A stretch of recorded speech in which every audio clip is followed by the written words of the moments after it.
Nothing quite like making your evil mastermind Richard Nixon himself here on V'ger Please. A vile visit to Bajor. My name is Joseph. It was me, Kira. It was me all along. I'm your co-host, Peter. Peter, what episode of Star Trek have we watched this week? We watched Season 2, Episode 2, The Circle, first aired October 3rd, 1993. Written by Peter Allen Fields, directed by Corey Allen. In-universe date is 2370. They're still, again, not too big on these star dates. It's been a while since we've... no captain's log in this one, you know. Station commander's log. We haven't really had a chance to talk Deep Space Nine episodes in a while because we did last week. I think last week we did nothing, and the week before that was our Season 1 rip, right? Yeah, from the listener's perspective, this has all been seamless because they would have heard our rip and then a couple of our episodes on the TOS era movies, and then they will have listened to our previously recorded episode on Homecoming, which we actually did before we took our break. Yeah. So you and I haven't talked Trek in a while, but this will be seamless for the listener. Well, that's the magic of production. It is. I was so happy to get back into Star Trek, Joe, into good Star Trek. Great Star Trek, I dare say. Indeed. Season 2 is coming out of the gate so strong and good. And it's different ships, it's different space stations, it's different crews. That's the superficial differences between the different Star Treks. Mm-hmm. But they really are. Each show is a different product, seemingly for a different segment of the population, all united under the same Chevron combat badge. And what Deep Space Nine is giving us here is so far away from anything that I've seen out of Star Trek prior or after this would have aired. It's crazy to me. It's why it is beloved. Because it is so unique. Its serialized nature, its reliance on a ensemble cast, the fact that it's not afraid to be like this episode, a 3-part political thriller to start your season about the intricacies of a coup on Bajor, which is not exactly, even if you're trying to pull in like Trek fans, like you're asking a lot of people to invest in stories like this. But the thing is, they're going full throttle on the effort. They're not holding back. Yeah. And they're making you want to watch this. I feel like I am reading a book. Like, that's the amount of shit going on.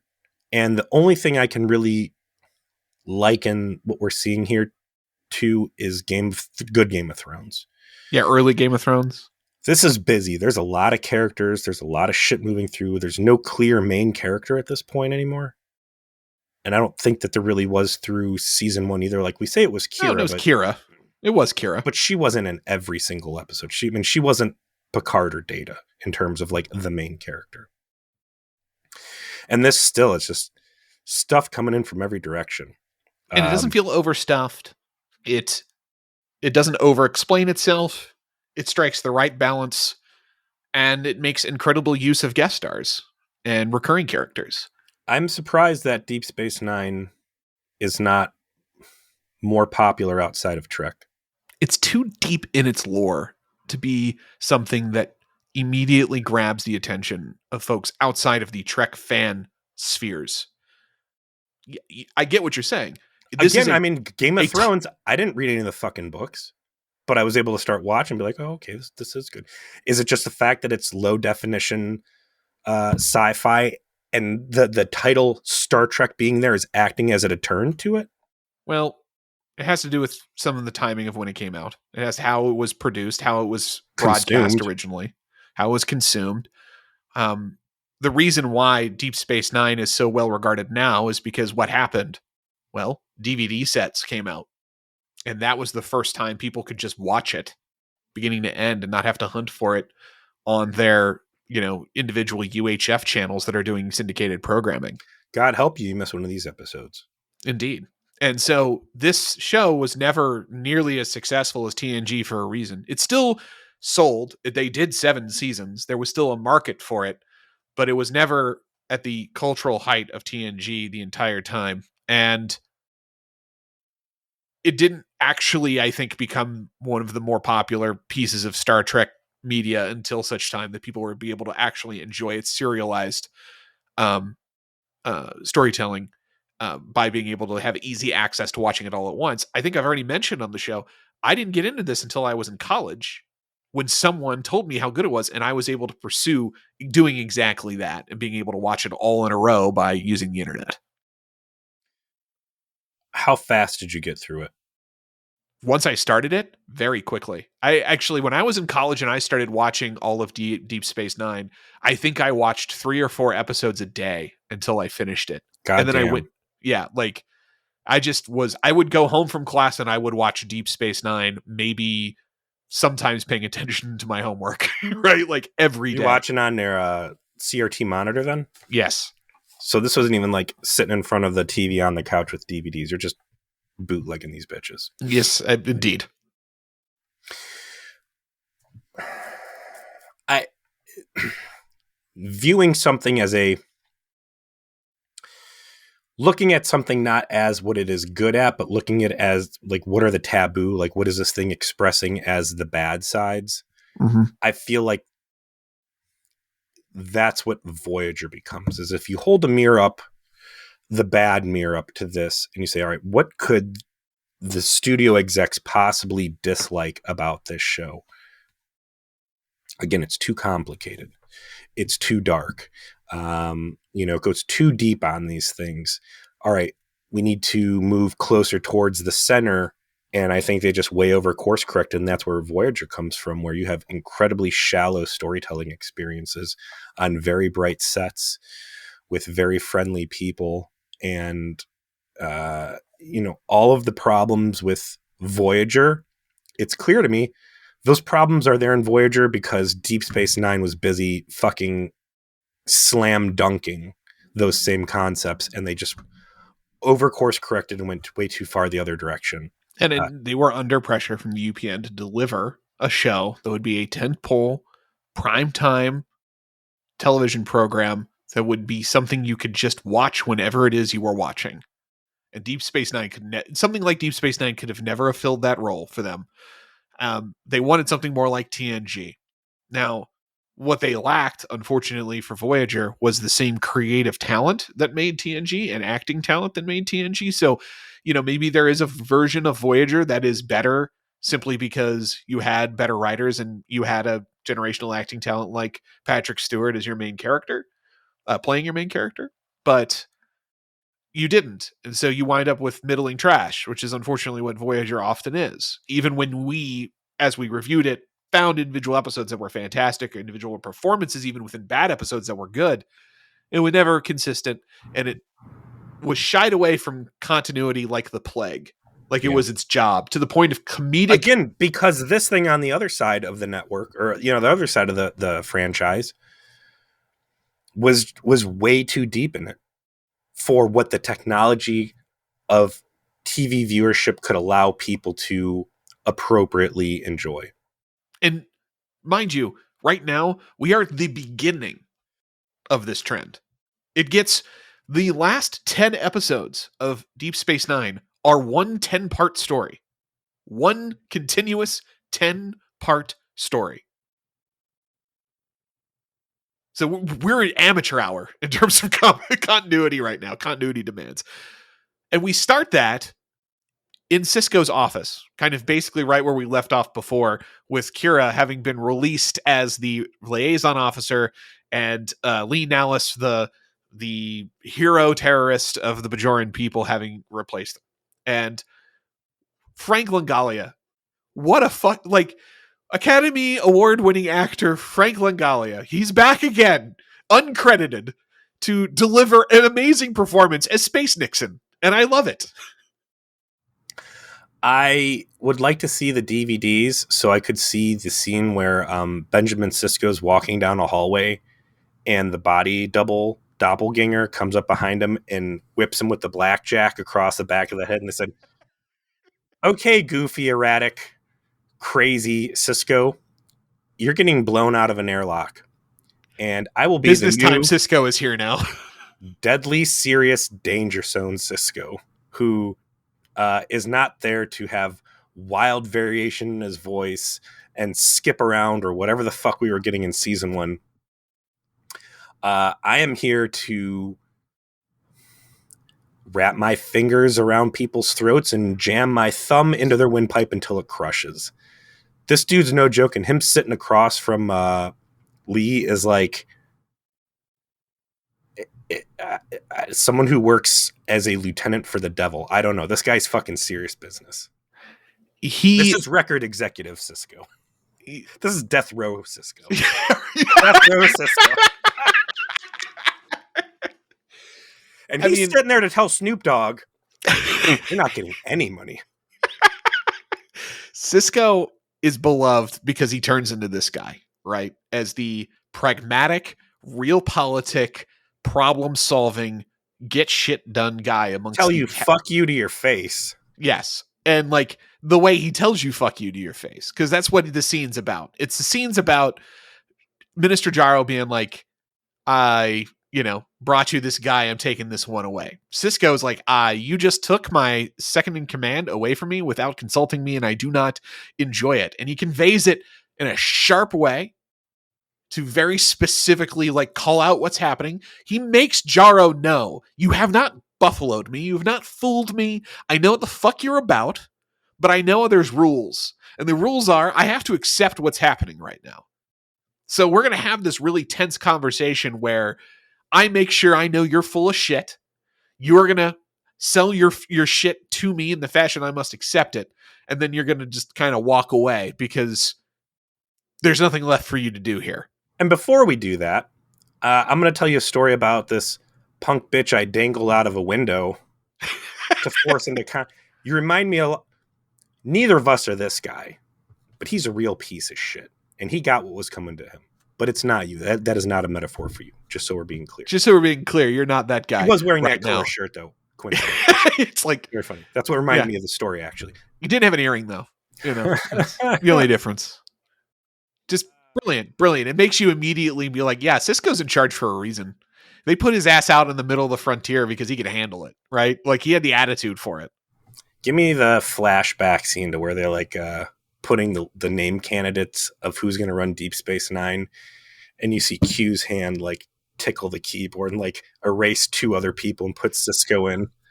Or the Admiral sitting around and like, what do we do with Ben Sisko? He's a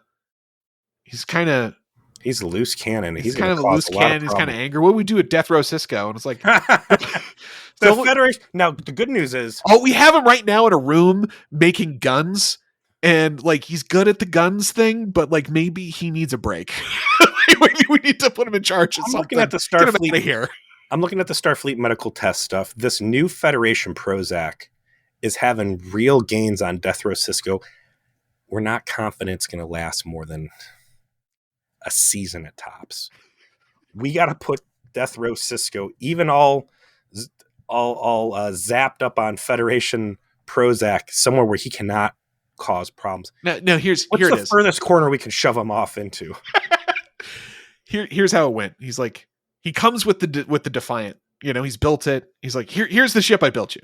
And they're like, you built us a sled filled with guns and quantum torpedoes. Is this a cloaking device? It's like, did you just strap everything we had to a warp core and then give it to us? It's like, yes, I did do that. I come from a school of thought where we dare to think, what if instead of strapping crazy robots and transwarp mutants to the warp core, what if we just put all the guns hanging off the warp core? It's like, and we just shoot people with warp plasma. And they're like, okay, thank you so much. We'll take this under advisement. And they just close the door and be like, we need to get his ass out of here. We need someone for Deep Space Nine. Send his ass out there right now. Put that fucking gun carriage into storage and never speak of it again. Ben, these pods, what is this called? The nuclear hellfire pod. Is this? Am I reading this right? You have an option for a 3-shot burst or full auto on nuclear. Okay. Well, you're going to be working at a gas station. It's like we can't officially be mad at you. Get your kid. Get all of his skin tight, creepy jumpsuits. We'll give you the best of the best. The guy who's the guy who was the maintenance mechanic on the Enterprise. He'll run the place for you. I'm going to keep an eye on this guy. So get the head janitor off of this other guy's wife's murderer's ship. You'll love him. Like, really, like, they don't. I mean, theoretically, Sisko requested O'Brien, or was O'Brien like just assigning like? No, it was in.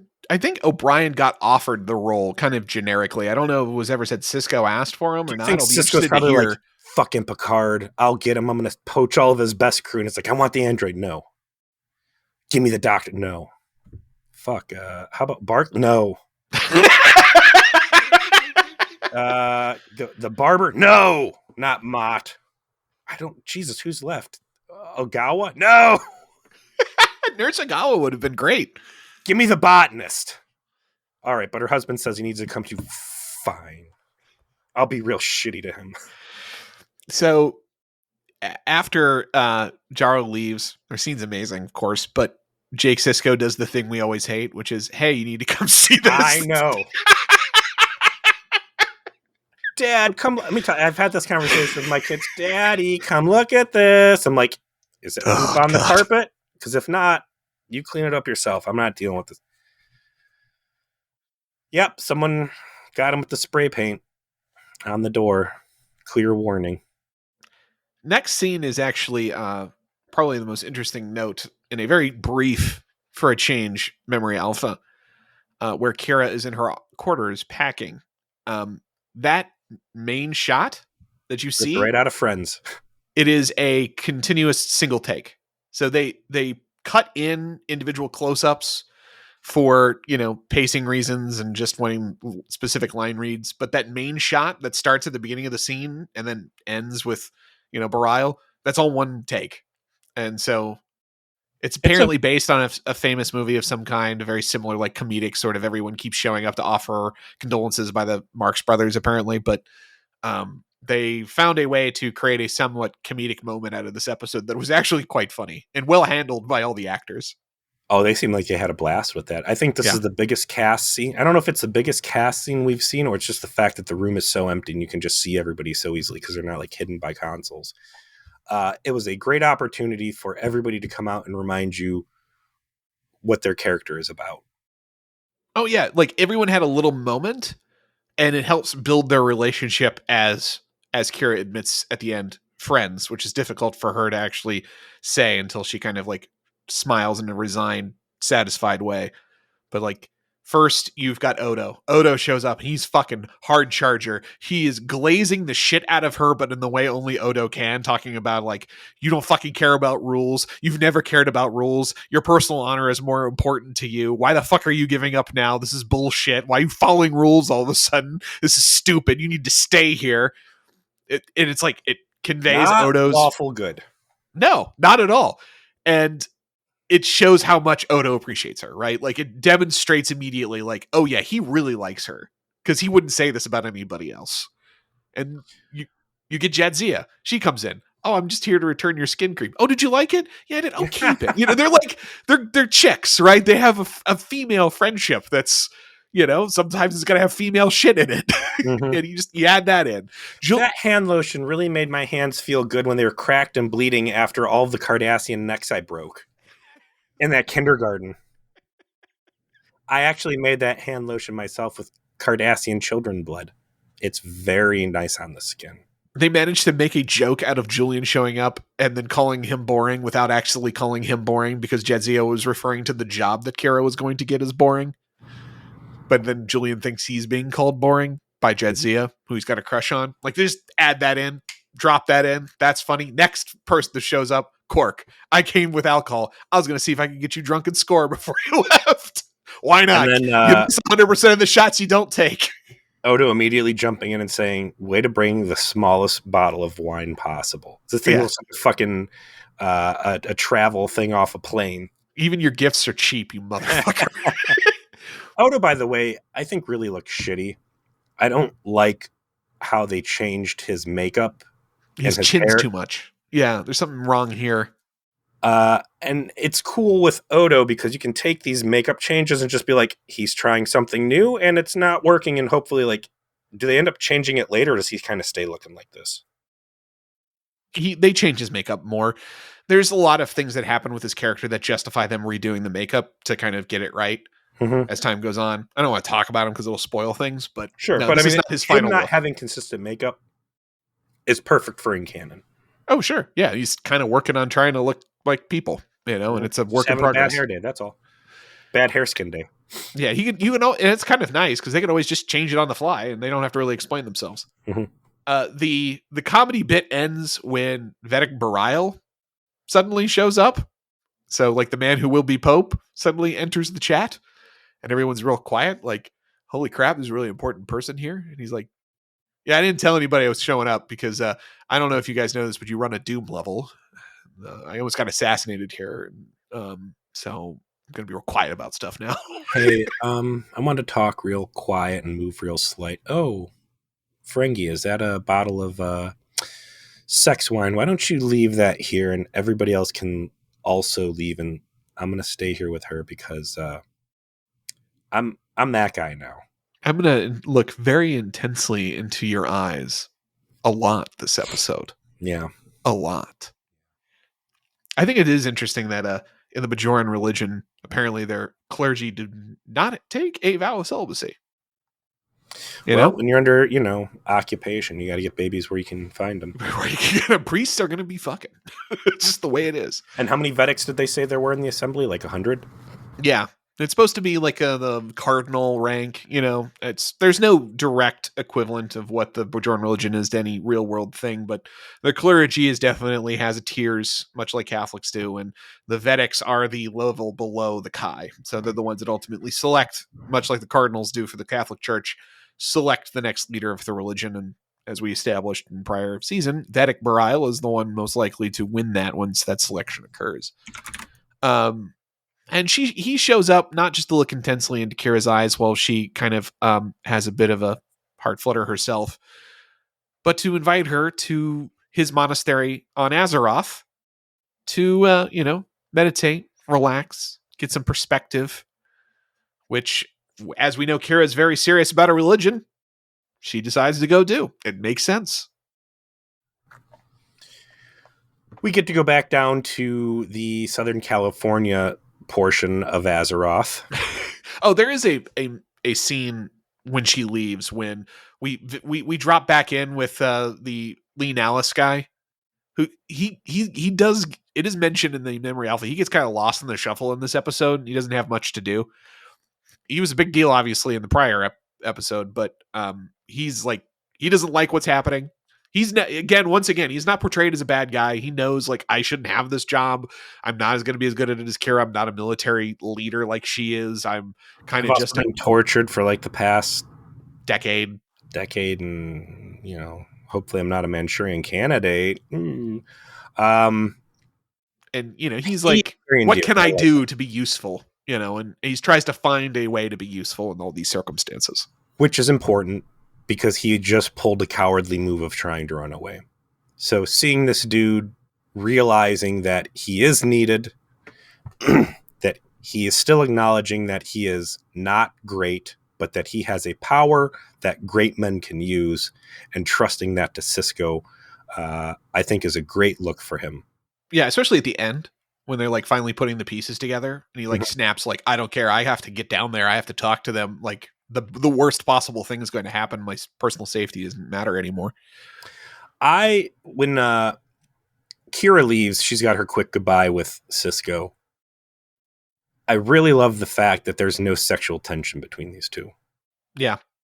And there's like a real respect that's been earned, and that, she not only, sees her as a commanding officer, but obviously this growing religious figure as the emissary, and that he knows that she's also been incredibly important to his success so far, despite the difficulty the relationship had. And like you said, there's no fuck energy here. It's all just. Do you know why I'm bringing that up though? And it's dawning on me right now, is because it's how they shot Archer and T'Pol in the foot. And Yeah, both those characters took longer for me to respect them as characters because they were saddled with this bullshit, cheap high school sex fucking thing. And yet again, the putrid night in sickbay and you're right. They really did damage the ability of those two to have that sort of commanding officer, first officer, friendly professional relationship where they have differences that allow them to grow as characters and improve as professionals in the way that you do see with Picard and Riker, the way you do see, even to a degree, with Janeway and Chakotay. That's present here as well. And it is not there for Enterprise because they were too awkward with, are we going to have to T'Pol fuck Archer or are we going to have to T'Pol fuck Trip? And they didn't commit to which one of those they wanted to do until season 3. And by then you've done a lot of damage to your relationship between your two purported main characters, your captain and your first officer, by putting them in this pseudo romantic entanglement that goes nowhere and is never resolved. You're absolutely right. That does damage them. And they don't do that here at all. And it's helped by the fact that Sisko's a widower. He is not focused on a romantic relationship at all. He is, to be fair, absorbed by his job. To be fair, he also has what has to be one of the best VR sex dungeons in the quadrant. Yeah. A scant 3 floors away from him. So I'm not giving him any accolades for keeping his dick in his pants. He's probably pumping him. He's probably got dehydration issues, honestly. Like that's he's probably got why Gatorade on his desk all the time, suspiciously having to refill it. Gosh, you got the baseball, you got the Gatorade. You're a real sports nut. Nut is right. Oh, death row Sisko.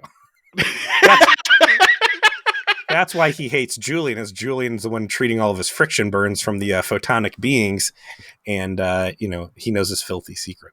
Julian better keep his mouth shut. He's going to go out like Biggie. I mean, you never know what might happen. And it helps also that you have Kira obviously now starting down a path of having a romantic relationship with Bareil. Oh, really? Which, oh yeah, I'm sure this was stunning to you after they're looking deeply into each other's eyes. I'm sure you didn't pick up on that. But if you obviously are pointing a character in a direction of a relationship with someone else, it alleviates sexual tension with the expectation of sexual tension with everyone else, right? And so it helps you you keep this relationship exactly where it is, and it works. I agree. But yes, they go back to Azeroth, and Kira's busy, building a dam like she's a beaver or something, and it's not going well. And Bareil decides, well, you're here, so it's time for magic orbs. That's what we do around here. Again, this monastery, when do we get to see Cardassian blight on Bajor? Or is that just never going to happen? Never going to happen. You're just going to hear about it and never see it. Beautiful, idyllic, serene vista after vista after vista. Yeah, where is this destroyed planet the Cardassians left behind? I've never seen it. And you never do. Not only am I a World War III denier, I might be a Kardashian occupation denier too, because I'm just not seeing the. That's what Gul Dukat wants. Gul Dukat wants you to be, that they just made Bajor great again. Come on. They're like, all right, guys, we got to leave. We're going to have to leave fast. I need this place. It's going to look like the end of Cat in a Hat, where it's just Cardassians cleaning the place up, riding bicycles with pipes and hands and scrub brushes, and they just left that place looking spick and span, so it looked even better when they arrived. So the orbs, I forget, was he on a item collection quest, Sisko? He was told to try and see if they could find them. This particular orb isn't the one that Sisko actually had his initial Sisko has it. Well, it's a good point. I don't think they've really specified Where did this orb come from? We know there are 9 of them. We knew they had 1. We knew the Cardassians had 2, and the rest were unaccounted for. So the one that Kai Paka had, she gave to Sisko, because then he brought it up there and he blasted Dax with it, right? Yeah, and Dax was able to find the wormhole essentially because of it. And then number 3 is down here with this guy. You said the Cardassians still have 2. Yeah, they don't specify if this is the same orb or not, because it was the orb in the emissary, right? And they didn't specify, because they all have like specific things, like there's the orb of prophecy, there's the orb of time, wisdom, courage, and what, strength, heart. I don't know. The Captain heart. Planet things. Can't forget about heart. Wind. But there's one that if you have it, you get $3 off at any McDonald's purchase you make. That's a good one. But presuming it's the same one, right? Maybe it was returned, right? We don't know. But I really did like that Kira had this intense reaction to the fact that she was about to like face the orb as like a believer, that she had always thought about having this privilege of having an orb experience, and she didn't know that was about to happen, and she's just like actually struck dumb by it. Yeah, she's like, I stink of filthy river water, and now you're going to help me to make this magic pilgrimage into the most sensual of realms. Yeah, so her orb experience is a sex dream. Like, very, very explicitly one, in fact. She gets naked with Vedic Bareil. In front of a crowd. In front of a lot of people, including Vedic Wynn, who makes an appearance in this episode, because we need to have her show up whenever the villains are here. And she is very discomforted by this experience in the aftermath, and doesn't want to talk about it with Bareil. But Bareil does actually say, like, I had an experience with the orb, and you were in it. That's why I brought you, because I felt it was important, because whatever experience he had led him to believe that he was going to get wet. Here. Yeah. It's like, I also, he's like, listen, I had a sex dream too, so just want you to know. Apparently the prophets want us to bang. The third orb is actually the Tinder orb. It's the hookup app orb. It's shaped like a Coke bottle, and what we do is we get people in a room and we spin it, and it shows who's going to fuck.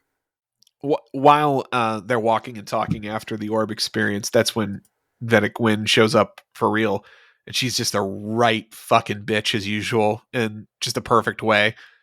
Just cutting, Vedic Bareil, like, potential interest in her, saying without saying that, she doesn't want her there, saying stay up to a week if you must, just being a real cunt. Sorry, ladies, be here for as long as you want. She's a cunt for 1 week. Thank you. Oh, very clearly being like, oh, you brought her up here to bang, didn't you? We all see it. Yeah, just being real, just nasty. But that's what she's best at. She'll have a great scene later. But before we get to that, we got to come back to Odo and Quark, because they're about to have a great scene. Odo, he's in his office. He's talking to a buddy he's got on the planet. He's getting more data, like, hey, this whole circle thing is turning into a real potential rebellion. There's lots of activity. We go to try and arrest them. Suddenly we can't find them. They're working with someone in the government. Gosh, I can't imagine if that might be Richard Nixon. And he concludes that conversation as Quark enters. And Quark comes in to say to him, by the way, we need to go. I'm leaving, because this shit's actually going to happen. Quark's ahead of the curve, because he decided, I'm going to find out what the fuck is going on. I'm going to talk to some of my criminal contacts, and I'm going to find out that apparently a whole bunch of guns have gotten shipped to this circle group on Bajor. And they're actually going to coup this government. And I don't want to be around for that. So I'm letting you know, because you're my friend, we should probably go. Tells you a lot about Quark. He did not have to come tell Odo this. He chose to. He chose to make sure his friend knew what was up. Or he knew that he would get twisted into being a good guy, and while he couldn't become a good guy on his own volition, he walked into a trap knowing that it would make him be the good guy. That's an excellent point. That's an interesting way to interpret it, that he has a reluctant hero that can't be good on his own volition, but he can feel okay about being a good guy under duress. It's more like, I think of 3:10 to Yuma, Western when uh, the main bad guy in that is played by Russell Crowe, and he's like the convict that they're trying to get to the train to go to prison because he's been caught. And the other main character, the main good guy, is someone who's trying to make money for his family and that sort of thing. And eventually, this guy who's a black-hearted villain comes to appreciate this man is attempting to serve his family by getting him to the train, and essentially ends up helping him get him to his own prison sentence because he respects him. Right? It's a very reluctant story by which the bad guy actually turns out to have a moral core. And he can have personal respect for people. He even has a line even bad men love their mamas, right? Like that sort of thing. And actually, that's what Joe, what you're describing was that episode where Odo got hit in the back with a rock, and the murder hobo picked him up and saved him. So and then Odo had to let him go. Quark is a guy who's probably not a good guy. He's a criminal. He's in fact engaged in murder for hire, or at least gotten murderers to do jobs for hire. But at the same time, he likes the station, he likes the people on it, and maybe he wanted to be made to help, and he had to be forced into it. And he knew he'd be forced into it if he went to Odo and told him what he knew.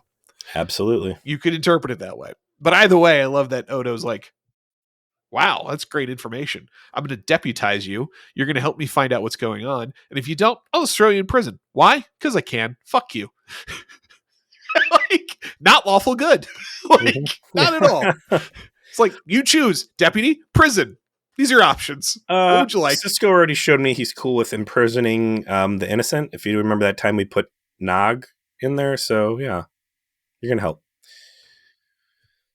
Great scene as always with these guys. Yeah. It's like we're going to get this for 7 seasons. You got to love it. I like Sisko going down and talking to the Bajoran military, because what they're noticing is that the military has not had any direct clashes with the Circle yet, and something's very fishy about that. So he beams down to go talk to the guy that's in charge of city defenses or civil defense, and kind of outs him and says, I see you're not really doing your job. By the way, here's some super deep tips that weapons for these guys are coming in from whatever. The general, who I actually like the guy they got playing the general. I thought he did trying to portray what the Bajoran proper military should be. Seems like a big task, because everybody should look like a ragtag terrorist. Trying to fit people in who are more clean cut is a task. Apparently this actor, Stephen Mocked, he never had this is his only Star Trek role, but he has the distinction of being the only person who is considered both for the role of Jean-Luc Picard and Benjamin Sisko. So he tried out for both, did not get them, and they eventually pulled him in for a guest spot to play this guy, General Krim, who, like you say, this is a tricky role, right? You've got to be a credible military leader type. You have to be somewhat antagonistic, but you can't be a black-hearted villain. You got to find a way to orient having this conversation with someone who's a powerful counterparty, but someone who's not directly accountable to you, and not someone that you can actually boss around because he doesn't belong to you, and develop a relationship with him in a single scene. So they found the right guy to do that. By saying, here's a gift of information. Also, I want my fucking commander back. And he, for the benefit of the audience, says, oh, I noticed you didn't lord the information over me as, leverage to get what you wanted. I'll remember that. And that's a nice bro scene. Right. It makes it so that even if this guy is going to be against Sisko, he's shown a level of regard for him. And it makes you more invested in what's going on than you would otherwise. You'd otherwise just want this guy to die, right? You could be some jackbooty bullshit dude. It just is a casualty. Fresh out of Enterprise. Right. And they did make a choice not to do that. So obvious. Well, I don't know if it's obvious, but what's going on here. The big picture is that the provisional government, which nobody enjoys, is being set up for failure. This Circle resistance group that has made mandates that all aliens are to GTFO Azeroth has some legitimate component to it where the military is not willing to defend the provisional government. And that is going to be exposed through the goings-ons of a certain space rat named Odo. who continues to dazzle the audience with the lack of coherency between his shifted forms. He goes from being a sticker on a box. Oh, sorry. He goes from being a man to a sticker on a box to a very well-behaved space rat. And as we have discussed, the sort of mass energy conversion of like, is he a rat that weighs 200 pounds? Like, how does this work? Is he a man that weighs 5 pounds? Like, we don't know. No one knows. He was a glass, like, a drinking vessel. He was a shattered once. glass. He was a shattered glass. Like, they haven't figured this out yet. Still now haven't. But of course, it makes for a great plot device. Whereas you can have Odo be present when the rando alien freighter guy, who is the go-between for whoever is arming the circle, and wouldn't you know it, it's the Cardassians. Bum, bum, bum, bum, bum. Who knew? Who knew it could be them? Fortunately for the plot and for the Federation and for everybody, this particular Cardassian decides to not only create evidence of his appearance and involvement in all of this, but the freighter captain puts that evidence on the wall, where Odo can then look up at it as a rat, leave you to understand that Odo knows what evidence looks like, and then cut to the next scene. Thanks, Cardassian bureaucracy. We appreciate it.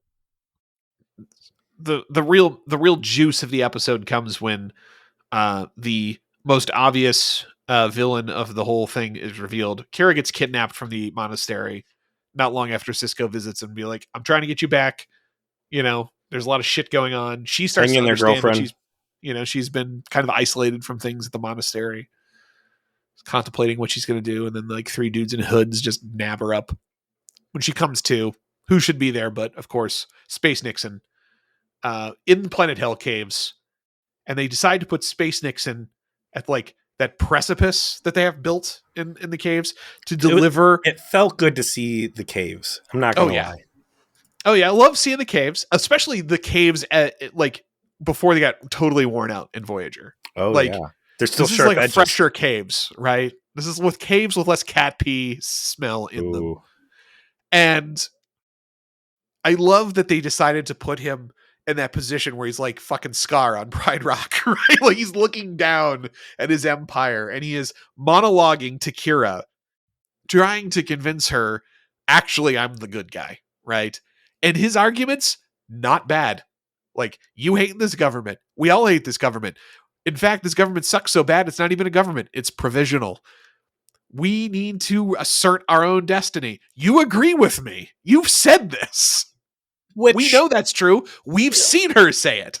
Let's pause here for a second, because I wasn't really considering things. This guy comes off as so overtly villainous that like his message was lost, and I'm like, okay, well, this is obviously the bad guy. But like we gave RoboCop and Terra Prime. Was it Terra Prime or Terra Firma? It was Terra Prime. There's some legitimacy to the bad guy message, as you're saying. Jump back to Progress, where the provisional government made the absolutely batshit Captain Planet eco-villain decision. We're going to take this piece of prime real estate. Joe, I was listening to the episode. I almost think I have to change my weakest shit award to their decision to fuck this planet into the dirt, right? When I went off on that thing and it's like, yeah, man, like the wormhole is there. Like you are going to need, it's an episode where the self-stealing stem bolts are ultimately traded for property, and it's worth wild money because property is such a fucking big deal still. And you're going to take this beautiful moon of Southern California and destroy it when you could have just had like Federation bring in fission fusion or whatever. This dude's not wrong. This provisional government fucking sucks. The only legit member of the provisional government we've seen up to this point has been the little dickhead guy that came up and told Kira, you better get on the surface and get that farmer off of there. Like, these guys fucking suck. Yeah, Jaro is the most capable government leader we've seen out of Bajor. In fact, like, had he not been over there dry humping on Kai Wynn or Vedic Wynn, he might have just enough okay points under his belt that I'd be like, all right, Kira, you don't be the bad guy, Kira. Just let it happen. Just let it happen. But yeah, he's hates the Cardassians. It's clear he just despises them. So, does he personally not know these weapons are coming from Cardassians? And they made that clear in the plot. Is that the middleman is the only person who knows that they came from Cardassia. All right. So I mean, if you think about it in terms of like IRL arms, like trading, CIA, yeah, right. CIA shit, where like the CIA, like thinking back to like the arming of the Afghanis through the use of Soviet surplus from former Soviet satellite states in the Middle East, so that they're not using American weapons because they didn't want to accelerate this position by making it look like America was directly arming them, right? So what do? I have to get a bunch of AK-47s. Where are AK-47s? They're in Egypt and Israel and Saudi Arabia. So I have to create a circumstance by the way the CIA can negotiate that deal and have them arm the Afghanis with Soviet weapons so it doesn't look like we're involved, right? It's that kind of fucking move, except it's like, okay, you've got this separatist group. They want to overthrow the government. They want to do a coup. They need guns.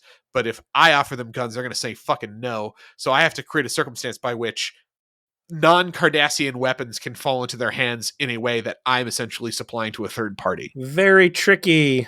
Make sure you leave the evidence hanging on the wall. Yes, be sure to leave evidence on the wall of the transport, otherwise no one will know. It's he doesn't know that it's the Cardassians that have armed them, and it is spoiler, very important plot point in the next episode. But he does not obviously succeed in convincing Kira. Kira is now convinced that the Federation does in fact need to be around, and that Jaro isn't right about Bajor having to make their own way in the world. And around this time, Odo comes back, like, by the way, we got a big fucking problem. The Cardassians are arming them. And Quark shows up and is like, hey, I got deputized before Odo left. Here's the thing. I totally found where the terrorists are hiding. They're like specifically right here. And they immediately decide just to grab a bunch of guys and go just get Kira. Like, fuck it. I love that we have not accused Quark a single time of having a jump to conclusion, Matt. Like, they do a good enough job establishing he's a dirty little fuck with many ways and means. And also, when he brings, like, help to the table, it's always done so smarmy that I feel like he's dodging Mary Sue vibes. Yeah, and like Sisko has to remind... Is Quark a Mary Sue? No. He is not. But he gets clowned way too often. Does he? He does. Don't worry. Later, or... Because up to this point, he's pretty airtight. He's been doing all right, but don't worry. He'll get his. He's got some weaknesses. I don't think he's a Mary Sue. I mean, they build, like I say, they build enough expectation out of the audience that he can show up and be like, yeah, I use criminal context to find out where all the criminals were. Duh. That's what I do. I'm an information broker. I'm a bartender for bad people. And I do like the whole, I got threatened, by the way, with false imprisonment. And Sisko's like, I'm not here for this. Quark, tell me what the fuck is going on. Your concerns and your inconveniences are never my own problem. Listen, man, I let you get away with actual factual near murder a couple times last season. You just I also let you almost get murdered by your own brother too. So there's no rules. There's give and take here. Right now, I'm taking. So I do love Sisko's approach. I'm going to show up with some Bajoran heavies, the Doctor, and also the War Hero. And what's the plan? We're just going to go in and shoot him. And I'm going to slap a comm badge on Kira, and I'm going to haul our asses out of there. That's the plan. I've got the best transporter hand in the Federation in orbit on a runabout. So we're just going to go into this fucking Starship Troopers drop shock style. We're going to start yelling, let's rock, pew, pew, pew. I've got enough, and I'm not willing to put Starfleet lives on the line here, but I've got enough Bajoran meat around us, nameless meat around us, that we can still come out looking scathed, but it's not going to be anybody who really matters. When does he have this conversation with the Admiralty? Right after this. He gets back with Kira because he has the conversation with the Admiralty after it's clear that the coup is happening and the assault craft are coming towards DS9. That happens right at the end. So they do the run and gun. Nobody worthwhile dies. They leave the dead behind. No, they pick him up. You see him like Oh, really? steadying one of the Bajoran guys that got hit. Oh, he didn't die? Yeah, no one died. Everything was set Oh, to thank stun, goodness. Tickle, yes. set to tickle phasers. That's nice that the circle also embraces tickle settings. They get back up. Oh, Kira was definitely tortured, by the way. She like her face was all fucked up. Like they broke her jaw, apparently. Like they were beating the fuck out of her to try and get her to talk about the Federation's defense plans for Deep Space Nine, and she would not talk. Which, of course she wouldn't. She's a fucking terrorist. Also, that's like a pleasant Sunday afternoon for her. It's easy to be a tough guy when you're just one blinking light away from everything being fine on your face. It's true. Don't worry. Julian will fix it. It's fine. Everybody's a tough guy when there's Federation post-mortem revival techniques, all right? They get back up. Shit's fucked. Yeah, and this is where... Great job building tension, by the way. Yeah. This is where Lee comes to the conclusion of like, oh, we're all putting it together. If the Circle succeeds and it pushes out the Federation, that's what they're after. They are after making us leave Deep Space Nine, because if we do, then there's nothing that stops the Cardassians from coming in, taking over Bajor, taking over the wormhole, because it's the most important thing in the whole galaxy at this point. And they can't do that themselves, because if they force us off, it's war with the Federation. But if Bajor does it for them, free shots. And that's when Lee's like, I have to talk. I need to make sure they don't do this. This is insane. And then it's too late. Coup's happening. He's got to talk to Sisko's got to talk to his bosses. And when he does, they're like, who does he talk to? Because for the life of me, I hear Admiral Chakotay. That's how it's pronounced. It's spelled different, but that is the name they used. What the fuck? Why would you do this? It's before Voyager. They didn't know. I don't care. The people writing Voyager have to know that Chakotay is a known name. All of the names out there, like what someone's like, that's that guy from season 2, episode 2. I just love the name Chakotay. I fell in love with it. And this weak dick little man of an admiral, I think, we got to reuse this guy's name for this real submissive. It's technically pronounced Chakotay, not Chakotay. That's the difference. Well, Kuchimoyo to you too, Joe. I don't care. But I liked their conversation though, because he's like, "Oh, so it's a Bajoran civil war." Like it just boils down to like, I know the Cardassians are involved. I get it. That sucks, but it's a Bajoran civil war. Yeah. Prime directive. Get the fuck out of there.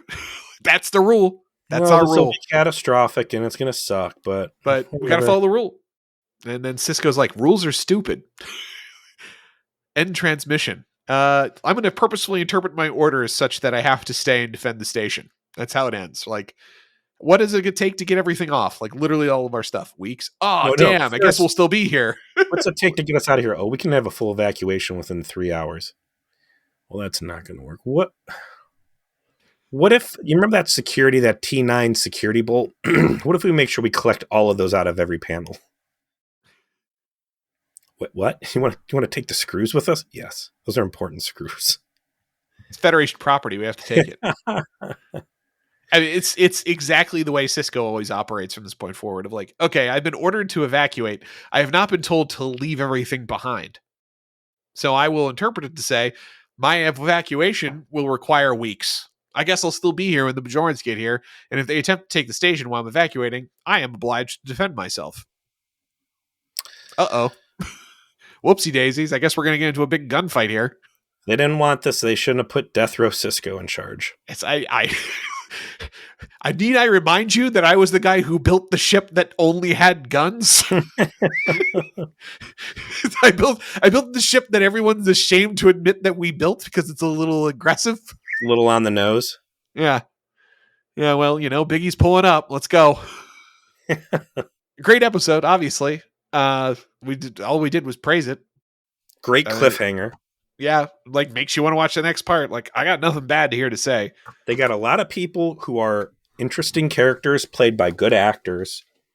Oh, you know what? We forgot. Potentially speaking of, we totally forgot the scene where Space Nixon and Vedic Wynn have their fucking dry hump, evil flirting. Amazing. Like, Frank Lagalia, he's here for, you know, his bit here with this character for this 3-parter, and it's amazing that, you know, he signed on to do this because he was a fan of the show and His didn't want kids were a credit fan, for it. right? His kids were a fan of the show, and he's elevating this material in a way that like truly great actors can. So he's settling into this conversation with Wynn, who he clearly wants to ally himself with to gain the support of the Bajoran clergy. Yeah, and it's know, interesting the way they're playing the fact that her orthodoxy or her whatever order is a minority. correct. Like, she is a powerful force, but she does not have powerful pool of supporters yet, and like there's a lot of great synergy between the two. And she's sympathetic to him and wants him to succeed because they are of similar mindset. But she's a political animal, as we know. She's willing to assassinate, you know, Vedic Barile on DS9 using a sleeper agent, basically. Like, she's ruthless, which means she's also cautious.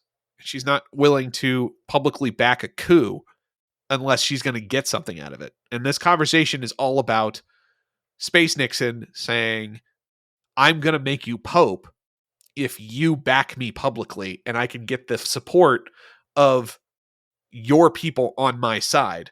And then my credibility as the leader of Bajor will bring more people to you after I succeed. And that will make your election of as Kai that much easier. It's a great setup for how these two are going to talk. The best part is, though, is that both actors maneuver their way through the material in a fashion that comes off as somewhat flirty. Yet, like, these are two powerful people who are respecting each other's power. And they're both sold on the material and treating it seriously, right? They're talking about goofy ass space, made up space politics, but you would believe it's absolutely real based on their conversation. Because they're concepts that are very accessible. There's no technobabble. It's just dirty politics and religion laying in the same bed together. Right. You don't have to talk about technobabble or... Actually, there hasn't been any technobabble in this episode, and I don't think there was any technobabble last episode. So, gee, what's that tell you about technobabble? It's a gap filler, and when your scripting is good enough that you don't have any gaps, you can just have your actors slay it, right? Mm-hmm. And they end with the way that Space Nixon grabs Vedic Wynn by the shoulders, and it looks like, is he going to kiss her? I could see that happening here, right? Like, I could see, like, no, we're going to stay just on one side of that, but we're going to leave enough there where you're like, these two kind of like vibe in an evil way. Like, you can see them having nasty sex with each other. Like, it's there. And, you know, their charisma and their ability. The way that Frank Langella is just very quiet, but very self-assured. Yep. Everything he does as this character. Well, so when you got a voice that deep, you don't need to talk loud. Yeah. But he's a veteran actor who knows. If he got too loud, like, the windows would start rattling, and I think it'd cause a recording issue.